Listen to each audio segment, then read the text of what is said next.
Bonjour, bon vendredi à tous, madame, messieurs. C'est la dernière édition de la revue des grandes unes de la semaine avec la presse en kiosque ce matin également. Vous aurez l'occasion de lire la nouvelle expression qui parle de Covid et Gate, révélation de la Chambre des comptes. Le grand titre du journal peut expliquer simplement que longtemps tenu secret, le rapport de la Chambre des comptes de la Cour suprême est enfin accessible après les premières auditions des ministres devant le tribunal criminel spécial. L'intégralité du rapport dans cette édition, justement, l'honorable Jean-Michel Nitieux, le lanceur d'alerte, demande donc des démissions, c'est à lire dans le journal. Le même journal parle également de Banganté avec le préfet qui étouffe la loi. Ernest Ewango Boudou, obéissant donc aux instructions, a finalement imposé l'élection d'un maire en bafouant toutes les règles. C'est ce qu'on dit en page 3 du journal ce matin.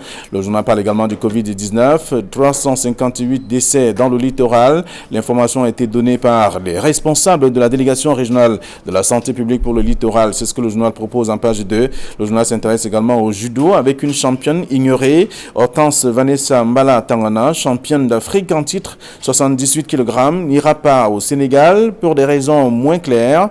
Nous apprend le journal ce matin en page 2, c'est la nouvelle expression. Le journal L'Œil du Sahel parle donc de Pousse, cette localité de l'extrême nord, avec le sultan intronisé qui démissionne finalement. Pour quelles raisons véritablement? La suite à lire en page 9. Le même journal parle également du nord avec six présumés preneurs d'otages arrêtés. Et là, à Moura, on parle d'un militaire qui tue un enfant. Autant d'informations à découvrir dans la presse, notamment L'Œil du Sahel ce matin. Toujours dans la presse, le quotidien Le Jour parle de la mairie de Banganté. Niat, c'est simplement ça le titre du journal. Mais pour dire qu'il y a eu élection finalement au forceps, selon bien sûr le tabloïd. On peut lire la suite également ce matin. On parle également du complexe sportif de Lembe à Yaoundé, des sous-traitants de Magil donc aux abois. Apprend-on dans le journal ce matin, c'est le quotidien Le Jour. Le Messager s'intéresse également à la commune de Banganté. Éric Niat contre vents et marées, c'est le titre proposé par le numéro de ce jour, pour dire simplement qu'après les travaux d'un conseil municipal où le mercredi dernier, le fils du président du Sénat a été élu avec 21 voix contre 18 bulletins nuls. Apprend-on dans le journal en page 3 de ce numéro. Le même journal s'intéresse d'abord au test Covid-19. Les vérités du ministre du Commerce à lire également en page 8 ce matin. On parle du transport, des transports interurbains avec ce titre, plus de 4000 emplois donc menacés. Apprend-on dans le journal le cri de détresse d'un des syndicats de ces transporteurs, suite notamment à la suspension par le ministre des Transports de 22 agences de voyage. C'est en page 7 du journal ce matin, c'est le Messager qui titre ainsi donc en pied de une ce jour. Émergence parle de tests Covid-19. La transparence a prévalu dans la validation des prix par le ministre du Commerce. Selon bien sûr le journal, le prix validé était donc de 17 500 francs CFA par kit de 25 tests, mais l'entreprise Mediline Medical Cameroun ça a livré justement à 17 500 francs CFA l'unité, contrairement aux recommandations de la commission spéciale mise donc sur pied par le ministre Mbarga Tangana. C'est ce qu'on lit en page 3 du journal ce matin. Le journal parle également de Banganté, Éric Niat et Lumière. C'est ce que le journal nous apprend aussi, tout comme le soir hebdomadaire qui s'intéresse au test Covid-19. Le ministre du Commerce a validé une mercuriale de 17 500 francs CFA kit de 25, dont 700 francs CFA le test. C'est ce que le journal nous apprend aussi. Le journal s'intéresse également à d'autres actualités que je vous invite à lire ce matin. Mutation parle de scandale Covid à l'emporte milliards. C'est le titre proposé par le numéro de ce matin. Et le journal précise dans ses colonnes qu'il s'agit là du rapport d'audit de la Chambre des comptes et qui met donc à nu de graves fautes de gestion. Et là, le décryptage d'un économiste à lire dans le dossier proposé par le numéro de ce jour, de la page 4 à la page 5. Le même journal parle également de l'aéroport, des aéroports du Cameroun. Un conseil d'administration annoncé, c'est ce que le journal propose également ce jour. Je vous invite également à lire aussi cette actualité dans Mutation. Cameroun Tribune s'intéresse au Cameroun et la République centrafricaine, ses relations en tout cas avec les adieux de l'ambassadeur qui allait notamment dire ses adieux justement au président de la République. C'était une rencontre qui est donc évoquée ce matin, page 2 et 3 du quotidien Cameroun Tribune, qui en qui s'intéresse aussi à la CAN 2021 avec la mission de la CAF qui arrive finalement. Qu'est-ce qu'elle va trouver concrètement? Autant de questions et bien d'autres éléments de réponse que vous aurez à lire dans le journal Cameroun Tribune. Le journal L'économie quotidien parle de zones industrielles de Yaoundé Sud, les occupants illégaux dans le viseur de la Maxi, selon bien sûr le numéro de ce matin. Ces personnes en tout cas, ils ont jusqu'au 10 juillet 2021, suivant notamment un communiqué de Christol Georges Manon, qui est d'ailleurs le directeur général de cette structure, pour régulariser leurs occupations. C'est à lire en page 3 du journal en kiosque ce matin. Le journal s'intéresse aussi à la reconstruction du nord-ouest et du sud-ouest, avec notamment les premières contributions des patrons. Le journal précise qu'elles ont été annoncées le 18 mai 2021 au cours de la rencontre avec le Premier ministre, chef du gouvernement. C'était au JICAM. Autant d'informations à lire dans le journal en kiosque ce matin également. Voilà ce que la presse nous propose, celle que nous avons reçue à notre rédaction. Nos invités sont déjà sur ce plateau. Georges Sebe, bonjour et bienvenue. Merci à vous. Bonjour à vous, M. Nogo. Bonjour à tous les téléspectateurs qui nous font la sympathie de nous regarder encore ce matin. Merci. Comme tous les vendredis. Mais seulement, Kazimi est avec nous encore. Bonjour, Kazimi, et bienvenue. Je sais que ça va surprendre beaucoup de téléspectateurs, mais je suis là tout simplement parce que le doyen Kamine est embourbé. La voiture s'est embourbée du côté de Yabassi. Et ça pose les problèmes de route au Cameroun, et surtout du côté du Cam, où on ne peut pas circuler aisément. Et le doyen Kamine y est allé hier dans l'intention de rentrer dans la soirée. Malheureusement, ils se sont embourbés et ils ont été obligés de passer la nuit là où leur voiture est calée. Vous avez posé un problème sérieux, la question du mauvais état des routes, c'est dans plusieurs localités du Cameroun. C'est comme quelqu'un dirait, un véritable serpent de mer. Alors, ce matin, on revient encore avec la question du Covid-Gate. Et là, on parle des révélations de la Chambre des comptes. Voyez-vous, il y a quelques noms qui sont cités, bien entendu. C'est un document qui est resté longtemps secret, mais le rapport de la Chambre des comptes, finalement, a été rendu public. Oui, puisqu'on se demandait toujours à quoi servent les nombreuses organisations qu'on a créées au Cameroun pour contrôler la gestion des fonds publics. Vous savez, il y a, en dehors de la Chambre des comptes, il y a la commission anticorruption, la CONAC, il y a la NIF, il y a le CONSUPE, et au moins aujourd'hui, voilà la Chambre des comptes qui est en train de démontrer qu'au moins on peut compter sur elle, parce qu'elle a donné le résultat que personne n'attendait. Peut-être c'est parce que le chef de l'État leur a mis le feu aux trousses, étant donné que le FMI veut savoir exactement qu'est-ce qu'on a fait de ces 180 milliards de francs CFA qui ont été virés au Cameroun pour lutter contre Covid-19. Le rapport de la Chambre des comptes, c'est un rapport de 23 pages. Un rapport de 23 pages qui débouche sur une trentaine de recommandations, dont 10 procédures pénales à initier.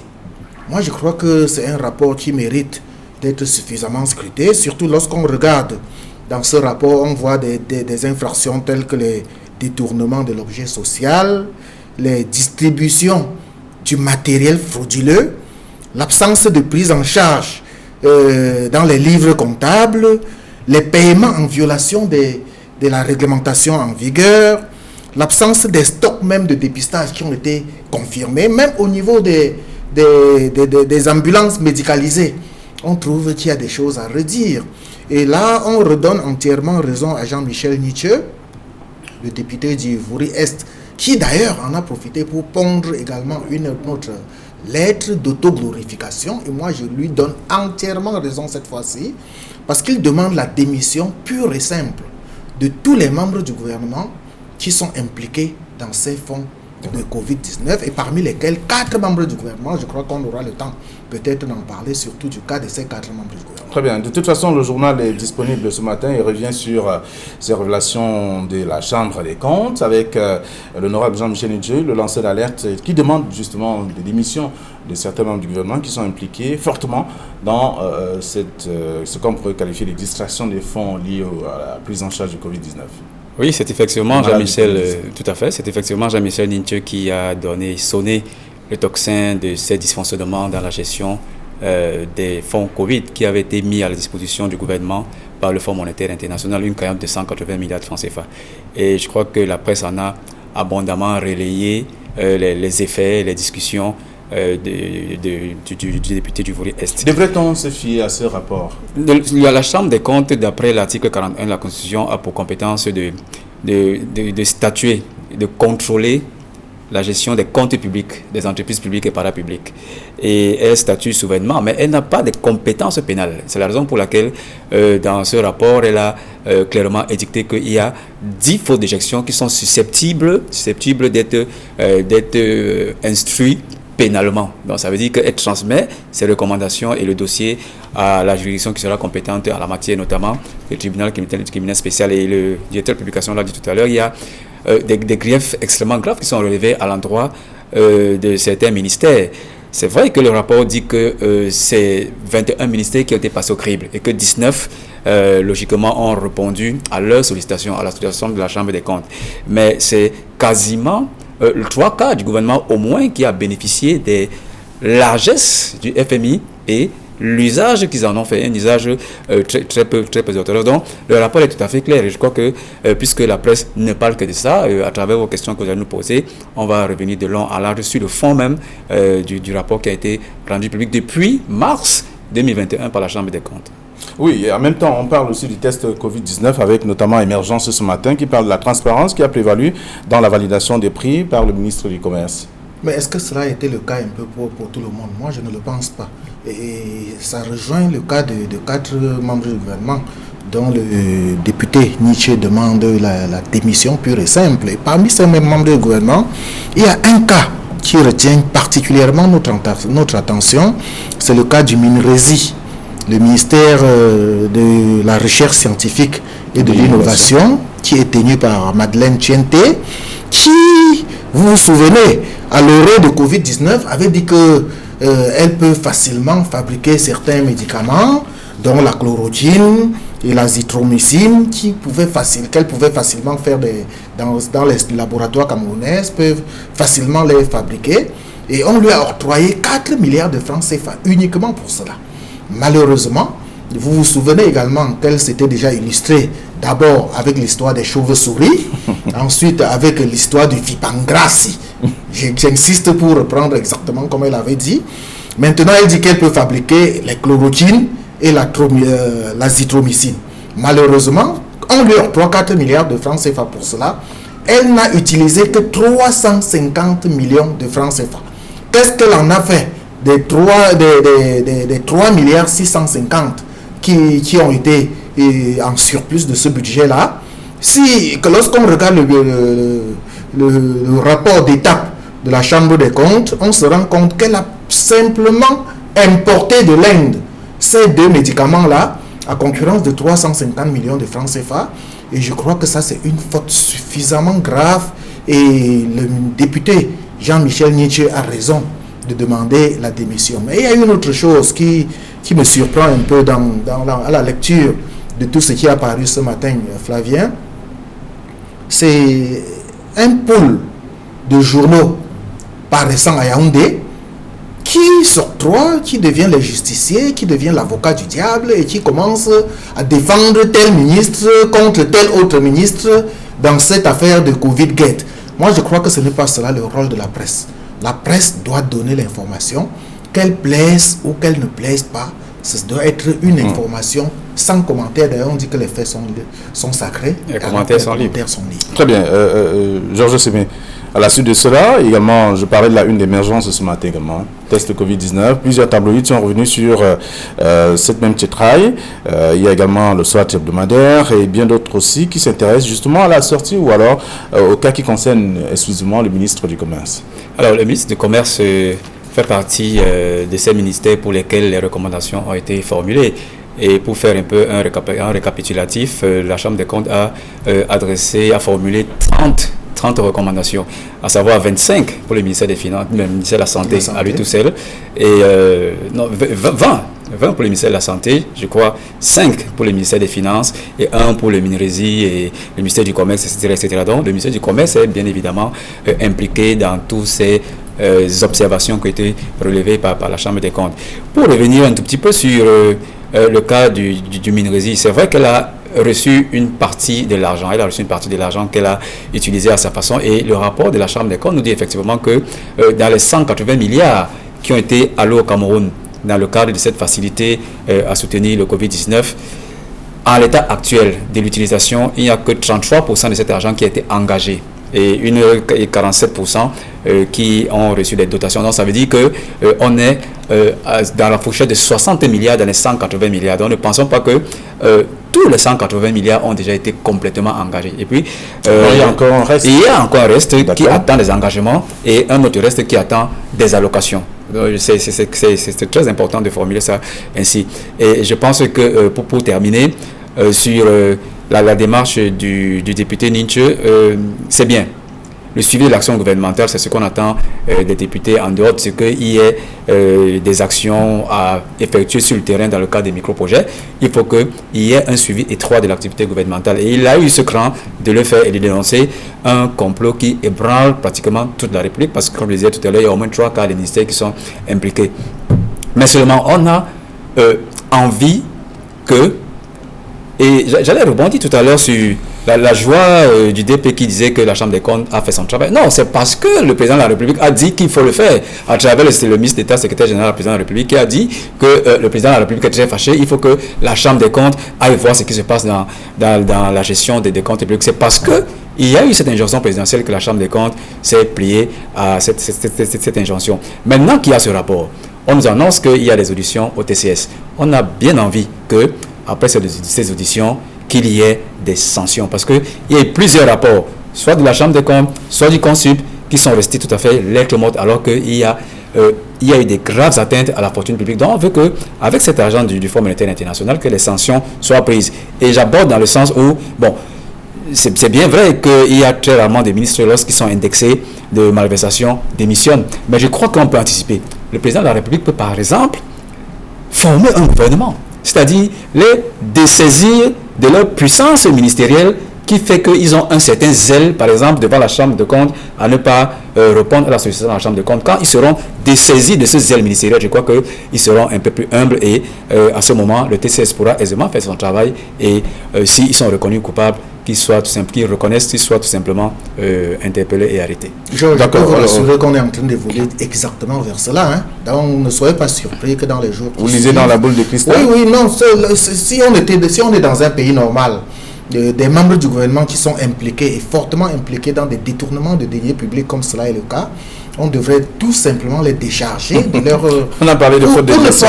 Pour ne pas faire comme on avait fait pour le cas Bapes, où on a mis en prison alors qu'il était encore en fonction et on a été obligé de le libérer une nuitée après. Donc il va falloir d'abord les décharger de leurs fonctions ministérielles pour qu'ils répondent comme tout autre citoyen, librement, et qu'ils donnent rapport. Parce qu'il faut affirmer que jusqu'à présent, ils ont encore le bénéfice du doute. Et justement, ils sont présumés innocents, ils sont encore présumés innocents. Mais seulement, ils sont encore investis du zèle du ministre. Regardez un peu ces deux ministères qui ont bénéficié de... Parce que ça ils ont été approchés par la Chambre des comptes, mais ils ont estimé que eux, ils ne répondent pas, etc. Ça ne fait pas toujours plaisir qu'on voit un membre du gouvernement convoqué au TCS qui débarque avec des gardes-corps flanqués derrière lui et autres. Donc je crois qu'il faudrait qu'il réponde comme un citoyen ordinaire. D'accord. Comme vous dites que je suis en train de lire dans la boule de cristal, c'est pas que je lis dans la boule de cristal. Ça s'est fait ailleurs d'ailleurs. Je fais une conclusion, une déduction de ce qui se fait ailleurs, où lorsqu'un ministre est impliqué, et il y en a 21 membres du gouvernement comme cela qui sont impliqués, donc 4 fortement interpellés par le député Nietzsche, qui demandent à être démis de leurs fonctions, et qu'un gouvernement soit rapidement formé afin qu'on ait affaire à autre chose. Très bien. Alors, dans la presse ce matin, la plupart, en tout cas des tabloïds, sont revenus sur cette affaire de Covid-Gate avec les révélations de la Chambre des comptes. La nouvelle expression qui titre ainsi, émergence qui revient également sur le test Covid-19, la transparence, et qui a prévalu dans la validation même des prix par le ministre du Commerce. Mais mutation à un titre particulier ce matin, parlant de ce scandale Covid à l'emporte milliard. Oui, un joli titre, une fois de plus, de nos confrères de mutation. L'emporte milliard, c'est peut-être pour faire un glissement comparatif avec à l'emporte-pièce. Là, on n'est plus sur des pièces. Ou à l'emporte-caisse aussi. Voilà, l'emporte-caisse, on n'est plus sur des pièces, on est sur des milliards du Fonds monétaire international. Et vous savez que le Cameroun est en train de préparer une 5e revue, de négocier un nouveau round de facilité et l'ajout de crédit avec le Fonds monétaire international. Et il y a eu un préalable qui a été formulé par le FMI sur la clarification que devrait faire le Cameroun sur l'usage de ces fonds du Fonds monétaire international. Donc je crois que le titre de nos conférences d'invitation est parfaitement indiqué parlant de l'emporte milliard, parce que le FMI veut être regardant, mais est-ce que sur le plan interne, les institutions qui sont en charge de contrôler la gestion des comptes publics, est-ce que ceux qui sont en train de réprimer les malversations financières prendront les responsabilités afin que les attentes du FMI aillent jusqu'au bout, pas seulement le contrôle, mais surtout la sanction sur des fonds qui sont quand même des fonds publics et que les Camerounais devront un jour ou un autre, sur plusieurs générations, rembourser. Alors, vous donnez la parole sur ce titre, c'est peut-être vous répéter. Non, il faut seulement rappeler que le code pénal camerounais punit de l'emprisonnement à vie quiconque détourné jusqu'à 500 000 francs CFA. Donc, et maintenant, on parle des dizaines, des centaines de milliards de francs CFA. À l'emporte donc, milliard. Ne soyez pas, c'est pour cela que Mutation parle de l'emporte milliard, et il faudrait donc que tous ces gens-là rendent gorge.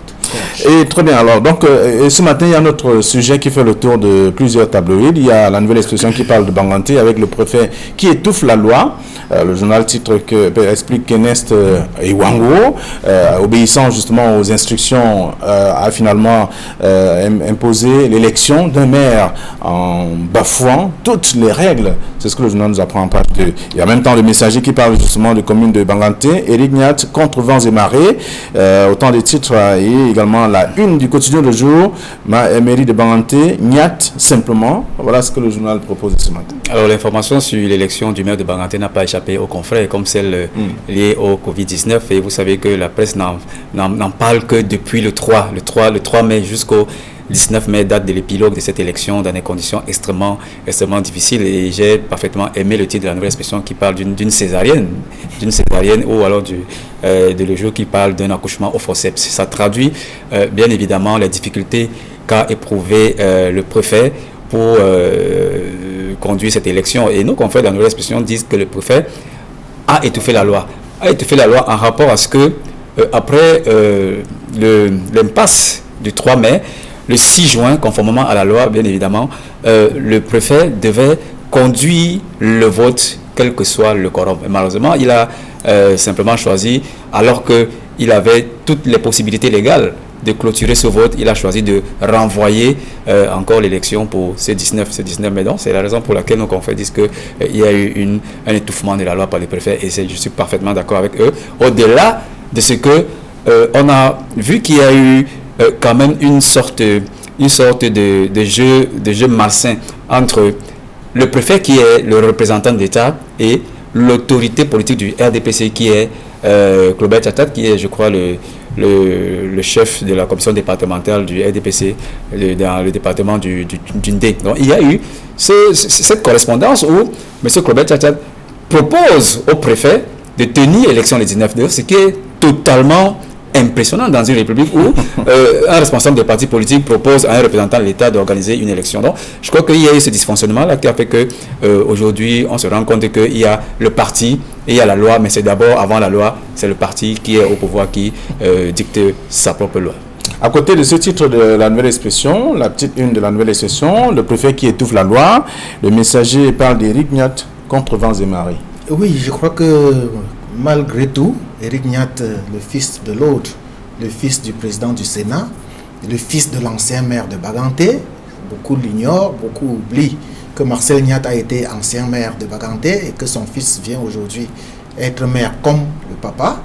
Mais il faut se rappeler que le délit de patronyme n'existe pas. Si le fils a les compétences, il est tout à fait normal qu'il soit élu comme maire. Ce qui me surprend là-dedans, le préfet qui étouffe la loi, comme l'a signifié la nouvelle expression ce matin, moi je ne le pense pas. Cette élection du maire de Banganté a révélé au grand jour la difficulté qu'ont les administrateurs civils, les administrateurs à gérer la cité.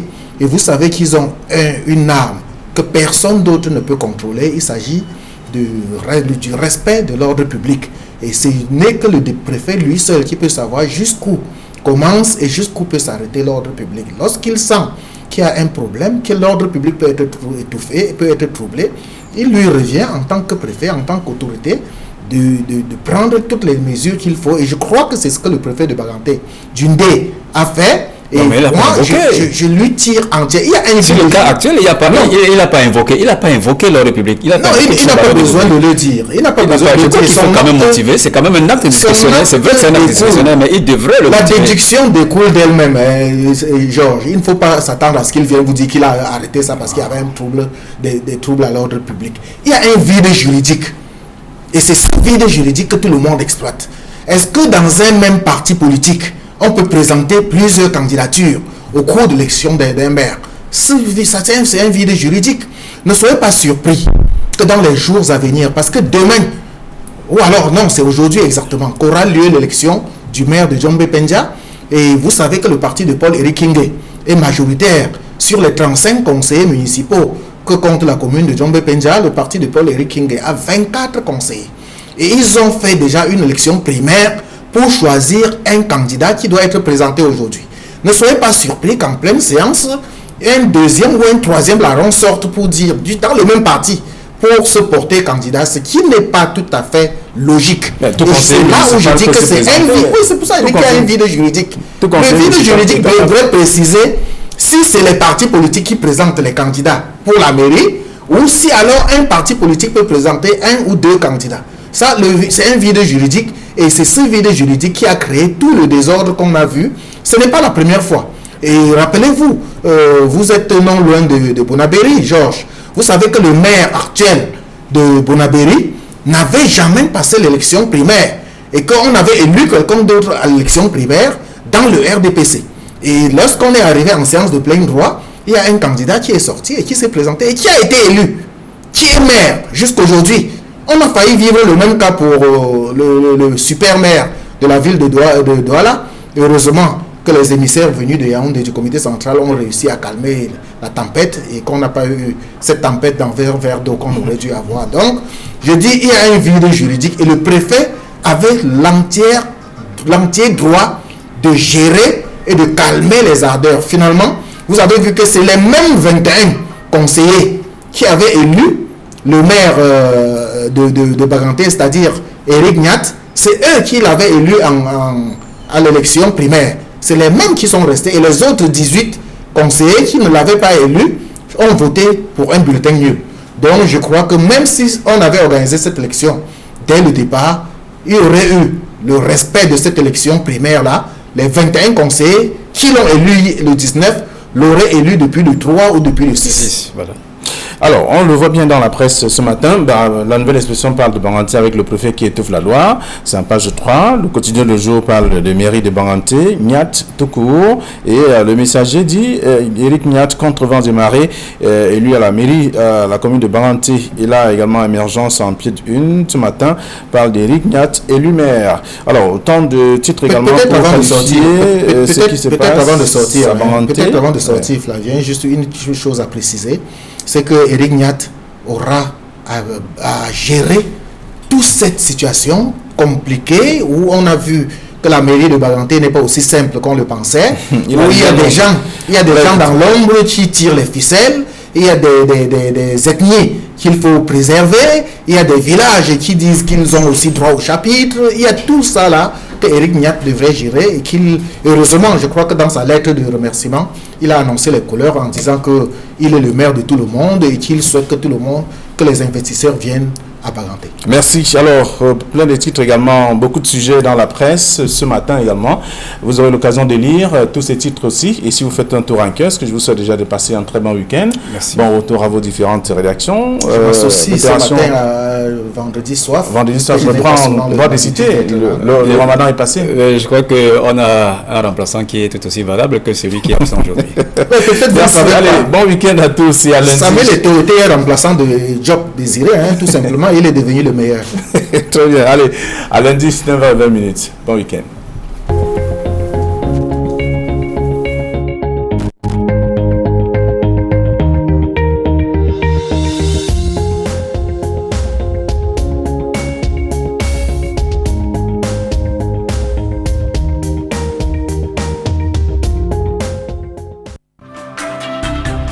de lundi à vendredi sur Equinox Télévision. Installez-vous confortablement, nous avons reçu une belle mission. Vous